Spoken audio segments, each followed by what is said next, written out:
Je me présente et je suis Monsieur David Branham, Pelifred, donc cadre pédagogique.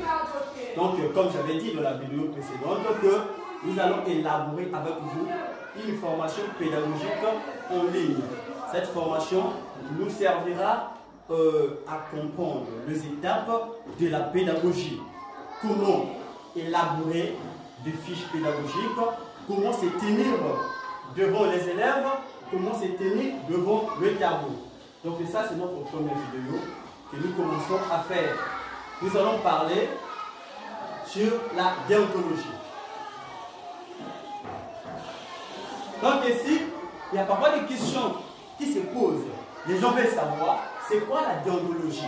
Parfois d'autres personnes confondent la déontologie avec la morale ou bien l'éthique. Qu'est-ce qu'est la déontologie? De quoi sert la déontologie? Par définition ici, j'ai essayé de regrouper, de dire que la déontologie est la méthode qu'un homme adopte pour exercer un métier.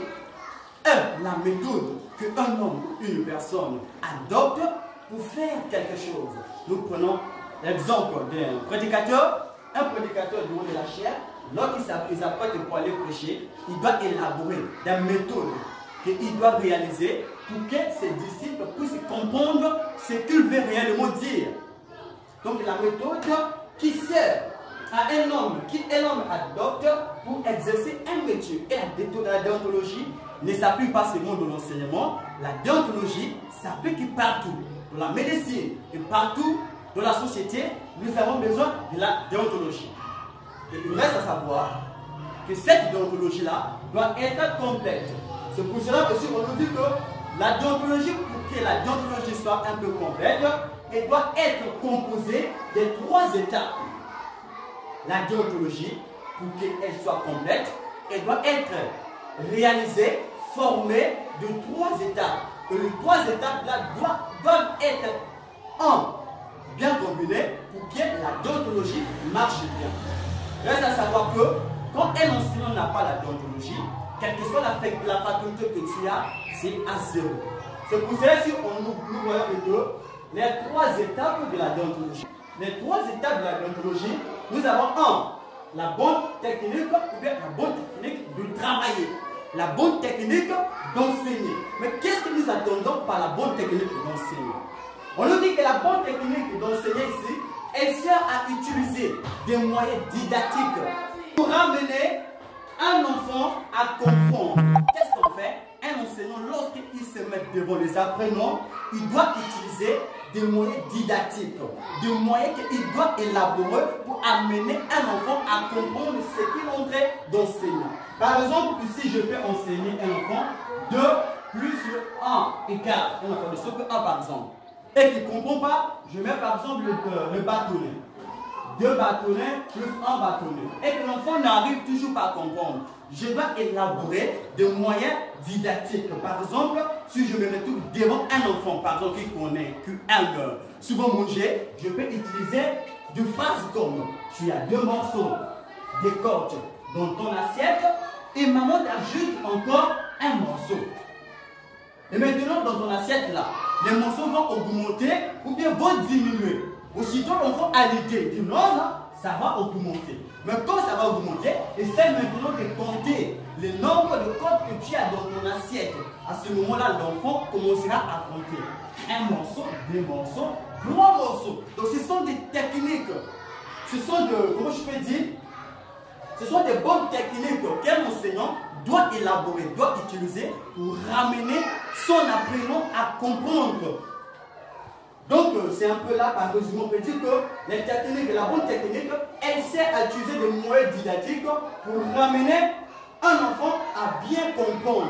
Parce que ça veut dire que notre objectif, l'objectif opérationnel d'un enseignant, c'est de ramener un enfant à comprendre ce qu'il est en train de transmettre. Et quand tu enseignes et que l'enfant ne comprend pas, ça ne servira à rien. Notre deuxième point, nous parlons ici de la meilleure façon de faire. Et nous allons faire ici, c'est enseigner.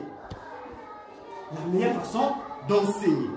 Quelle est cette meilleure façon d'enseigner? Elle sert, la meilleure façon d'enseigner, elle sert à bien préparer ses leçons avant d'enseigner. un enseignant doit préparer ses leçons avant d'enseigner. Donc, le soir, je dois préparer bien mes leçons. Et je dois être sûr de ce que je donne. Je dois bien chercher. C'est pour cela, un enseignant doit se documenter. Il doit avoir la documentation. C'est un élément très important dans l'enseignement. La documentation. Donc, quand un enseignant n'a pas la documentation, son enseignement ne servira à rien. Parce qu'il sera limité. Aussitôt là où lui ne pourra pas, il peut peut-être sauter. Alors que quand tu as la documentation, tu te documentes. Tu fais aussi des recherches. À côté de ceux qui sont plus meilleurs que toi, ou même d'autres collègues, tu peux faire des recherches et ça peut amener à un enseignant à la meilleure façon de l'élaborer, d'enseigner et de faire. Parce que l'objectif d'un enseignant, c'est de ramener le plus faible à arriver à un niveau stable, à celui qui est intelligent. Et à retenir que on n'enseigne pas pour celui qui est plus intelligent, mais on enseigne pour celui qui est plus bas. Et à l'école, il n'y a pas des enfants idiots. Donc nous remarquons ici que le deuxième point est très important. La meilleure façon de faire, c'est un enseignant qui s'arrange à bien préparer ses leçons. À la maison, il se prépare des leçons, il fait des recherches, il fait ceci, il regroupe ses leçons. Au moment où il se tient devant les apprenants, il sait que toute sa leçon est bien composée. Et à ce moment-là, même quand une personne passe dans la rue, il entend parler, donc le monsieur est sûr de ce qu'il donne. Il n'y a pas d'erreur, il n'y a pas de faute.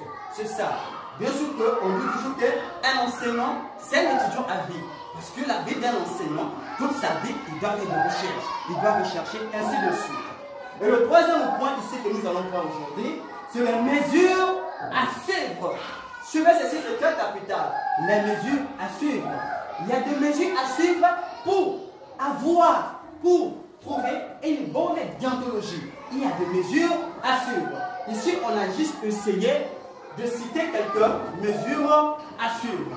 Premièrement ici, quelle est vraiment la première mesure à suivre? On nous parle ici de l'habillement.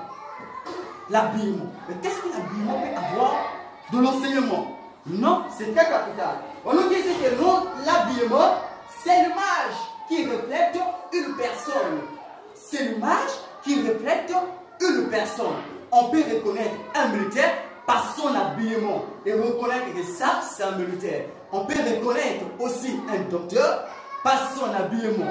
Un politicien aussi, on peut le reconnaître par son habillement. C'est comme ça aussi dans l'enseignement. L'habillement reflète l'image d'un enseignant. Il doit bien s'habiller. L'enseignant ne doit pas être sale. Il doit bien s'habiller. Pas des habits sexy qui servent le corps. Non. Pas de stylisme. Un enseignant ne peut pas s'habiller comme ça. Pour les dames, pas de colons. Un enseignant, c'est une personne responsable. Et dans l'habillement, il doit être aussi responsable. Donc on nous dit que l'enseignement, l'habillement, c'est l'image qui reflète une personne. Il y a aussi des obligations qu'un enseignant ne peut pas faire. Et dans le mesure à suivre, il y a aussi la responsabilité.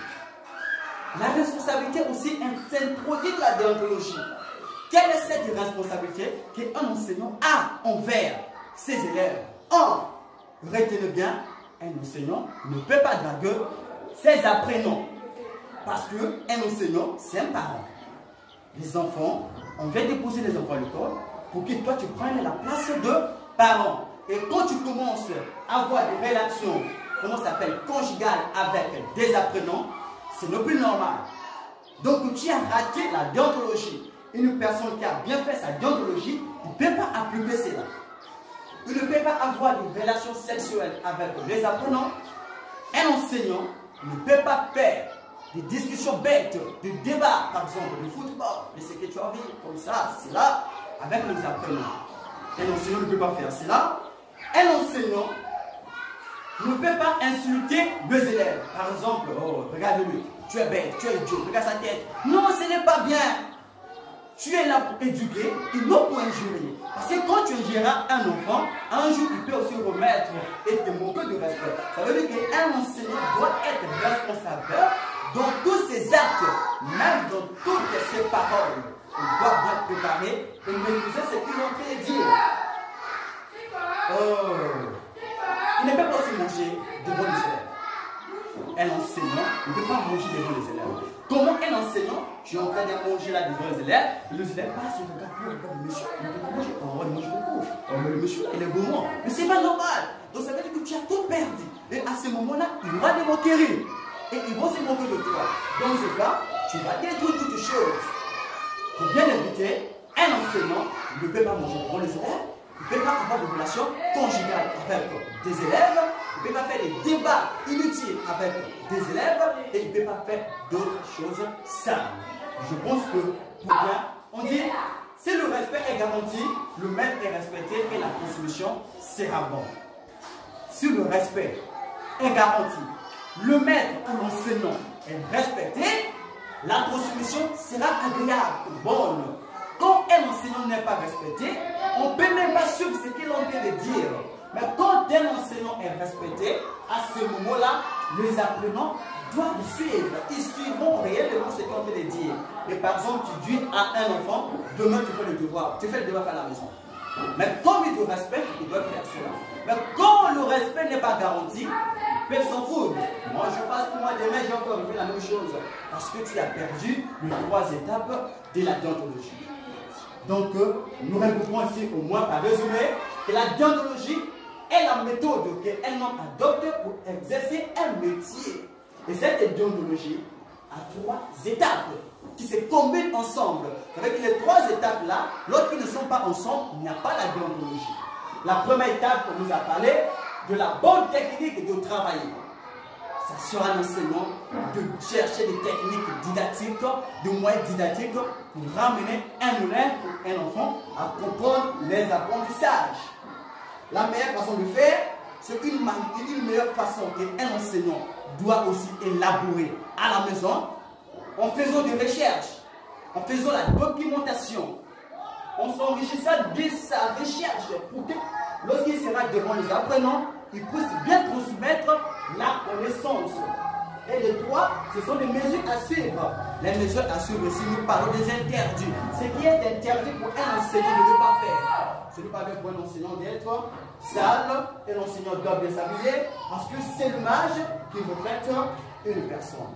Merci beaucoup, je vous remercie. Pour aujourd'hui, je pense qu'on s'arrête là et on continuera l'autre jeu. Merci beaucoup, à la prochaine.